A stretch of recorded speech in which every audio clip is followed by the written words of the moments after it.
Uma tristeza profunda, falta de disposição para o trabalho e até para o lazer. A depressão é a segunda doença que mais causa prejuízos à sociedade. As causas não são poucas. A depressão é a falta de trabalho, é a falta de ter uma atividade. Tem angústia, entendeu? Solidão, entendeu? A violência, falta de dinheiro. Esta empresária tem depressão e ainda está em tratamento.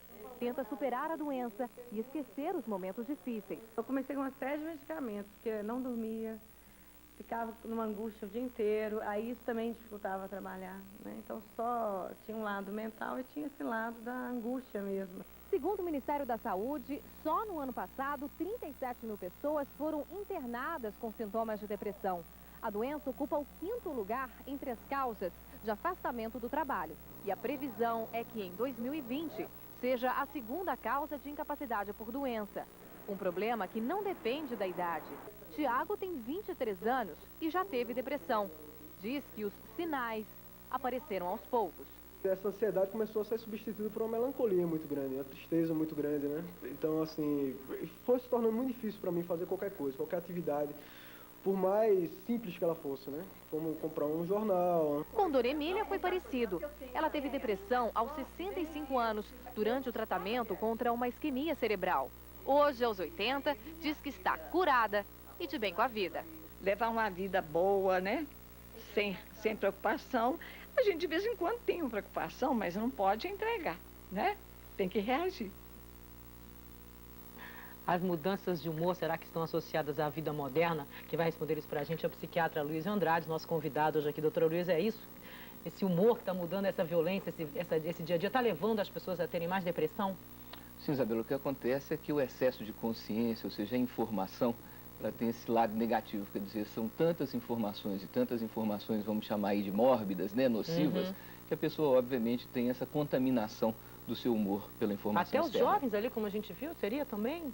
Hoje, Isabela, preocupa também que o jovem tem começado a apresentar sintomas depressivos mais cedo. Antigamente eram os adolescentes com as mudanças hormonais, né, aquelas mudanças químicas próprias da idade. Hoje a gente chega a ver jovens, crianças com 7, 8 anos, já com sintomas depressivos sérios mesmo. E quando a gente vai buscar, às vezes não tem uma causa específica, não é por causa disso ou daquilo, é um conjunto de fatores. O senhor dizia há pouco, antes da entrevista aqui com a gente, usou uma expressão muito interessante, que é uma das doenças mais democráticas, talvez a mais democrática hoje. Arthur, porque na verdade a gente vê que ela atinge as pessoas em todos os países, ela atinge todas as classes sociais, tem pessoas então ricas que tem, pessoas de classe média, pessoas pobres, e os motivos são distintos, mas o resultado final é um quadro depressivo. E também esse problema das idades que a gente falou antigamente, as pessoas na terceira idade, né, pelo próprio processo de envelhecimento cerebral, tinham quadros depressivos mais sérios. Hoje não, ela indistintamente atinge a todos. E pode variar de grau, né, Arthur? Isso que a gente tem que lembrar. Por exemplo, estavam informando que o Ministério aí foram 37 mil internações. Mas e o número de pessoas que sofrem quadros depressivos e que sequer vão ao médico? Que não identificam como doença, né? Até sobre isso, como separar um momento, até a nossa chamada, um momento de tristeza, uma depressão passageira, até o termo errado talvez, da verdadeira doença, a depressão. Qual a diferença que o leigo pode identificar? São dois fatores, Arthur. Um, que é o tempo de duração. Segundo, a intensidade desses sintomas. Então, o tempo quer dizer o quê? A pessoa, por exemplo, uma mulher que está na pré-menstruação e que naquele período se sente mais melancólica, ela obviamente não vai ter que tomar nenhum antidepressivo.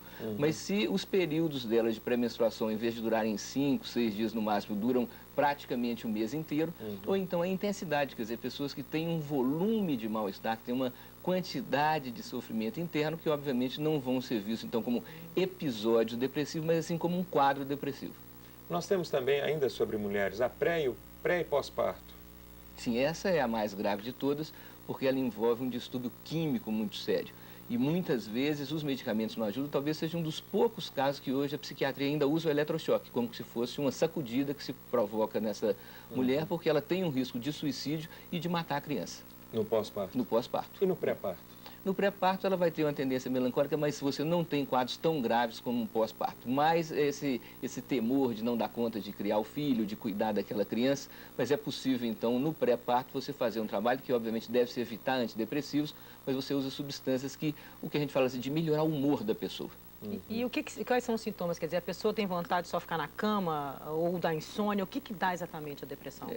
Isabela, para o telespectador entender melhor, nós vamos pensar o seguinte: ela começa com a diminuição da alegria, a diminuição, então, daquele bem-estar existencial.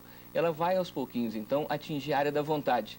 E nós temos depressivos, Arthur, que chegam ao extremo de dizerem que não querem melhorar. Por quê? Porque, apesar de não ser uma situação confortável, ela é uma situação cômoda. Porque a pessoa se acostuma, e nós poderíamos até falar na dependência química pela depressão.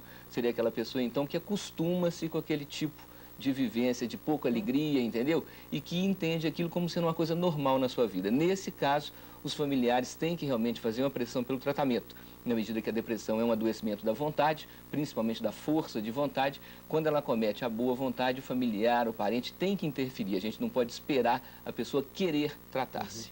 Para a gente não sair ainda dos sintomas e aumentando um pouquinho esse leque, como identificar uma pessoa assim, que ela realmente está passando por um momento ou começando a passar por depressão? Ela perdeu a alegria de viver, aquela coisa, mas quais são as características marcantes? Porque para o leigo muitas vezes passa batido. Né? A gente usa um exemplo, a questão do fim de semana. Né? A maior parte das pessoas passa de segunda a quinta esperando a sexta, o sábado chegar. Então, quando as pessoas não têm essa alegria, que a gente chama de uma alegria básica, uma alegria simples, né? Está chegando o período de férias ou o período de fim de semana, ou quando o seu time preferido vai jogar e ela não está nem aí, ou seja, essa desmotivação, ela vai indicar para nós claramente uma tendência dessa pessoa a desenvolver um quadro depressivo. E nós podemos ter sintomas muito simples, Arthur, como uma insônia, como uma dor nas costas que não melhora com remédio nenhum, uma dor de cabeça. Então, todas essas sintomatologias, essas características que não melhoram, apesar de medicadas, apesar de a pessoa estar se tratando, pode ser, então, o que a gente chama de equivalente depressivo. Nós temos aí a depressão química endógena e a depressão que é uma reação social àquele momento, a esses que o senhor já citou alguns, né? Menstruação, no caso da mulher, pós-parto. Quando a gente fala em depressão reativa, a gente fala de uma perda em geral. A perda de um parente, a perda de um emprego, a perda de dinheiro, né? Então tem uma justificativa, às vezes um pós-acidente automobilístico. Agora a depressão endógena é aquela que não se justifica e nesse caso é fundamental um bom diagnóstico, é fundamental que a pessoa, por exemplo, faça a dosagem dos hormônios tiroidianos.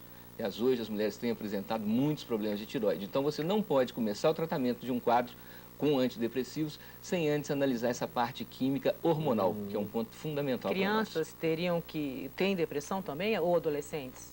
Sim, os adolescentes pela questão da idade, quimicamente falando, que muita alteração hormonal, mas as crianças hoje submetidas a uma vida que a gente poderia chamar assim de uma maturidade precoce, né? Quer dizer, é exigido das crianças que ela tenha um tipo de consciência, um tipo de maturidade que não é adequado, porque não está na idade dela serem isso. E o bombardeio de informações sem critério, quer dizer, essa falta de uma censura mínima, né? A gente estava discutindo outro dia a questão desses noticiários, então, que o neto matou a avó. Isso aí não deve ser omitido. Mas quando se vai ao detalhe do número de facadas, você pode inconscientemente estimular no outro neto o desejo de dar mais uma e bater o recorde. Então, isso que a gente entende que tem que haver algum tipo de critério para a informação. Por isso, até para tranquilizar muitas pessoas, muitas vezes é descobrir primeiro a causa, para ver, porque muitas vezes não é uma depressão, é um momento específico de vida, não é isso? Sim, e dentro disso que a gente chamou de democratização, nós temos também a democratização do tratamento, ou seja, todos os vizinhos, amigos, parentes, médicos não especialistas identificam um quadro depressivo na pessoa. Isso daí tem feito, então, com que se medique pessoas que não deveriam ser medicadas, porque estão num momento de questionamento nas suas vidas, estão num momento de revisão de valores, e é um momento mais em si mesmado, um momento que a pessoa fica com menos assunto, né? E isso não quer dizer que ela esteja num quadro depressivo, ela está passando por um momento de reflexão. Como se trata a depressão? Duas coisas básicas, Arthur. Primeiro, o tratamento que a gente chama de psicoterápico, que seria então a terapia, seria essa questão de compreender o que está por trás daquilo. Segundo, essa questão química, porque o emocional muitas vezes não é suficientemente trabalhado a ponto de melhorar a parte química. Então você acopla as duas coisas. Tentamos sempre usar medicações naturais, tentamos usar sempre medicamentos homeopáticos, antroposóficos num primeiro momento e, obviamente, que se eles não são suficientes, aí sim você entra com a medicação convencional, dando preferência para os antidepressivos mais antigos, que a gente conhece bem os efeitos colaterais, para depois entrarmos nos mais novos, então, se os primeiros não dão um efeito. Ok, então, doutora Luiz, muito obrigado por mais essa entrevista. Obrigada.